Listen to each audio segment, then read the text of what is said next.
Ne kemi një marrëveshje bazike me Serbinë, e cila po shkelet nga Serbia,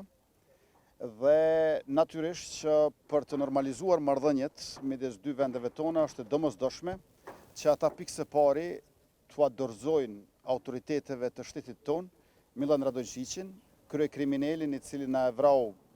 rreshterin policor, heroin e Kosovës Afrim Bunjaku, më pastaj të pranojnë të nënshkruajnë marrëveshjen bazike me aneksin e zbatimit, e njëkohësisht edhe të tërheqin atë letrën nga dhjetori i vitit 2023, kur ish kryeministri Brnabić pa thënë që nuk respekton integritetin territorial të Kosovës. Unë besoj që normalizimi është i mundur,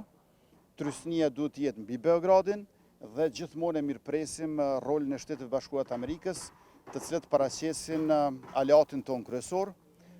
partnerin e pazëvendësueshëm dhe mikun special në 3 fusha kryesore. E para është mbrojtja, e dyta është diplomacia dhe e treta është zhvillimi.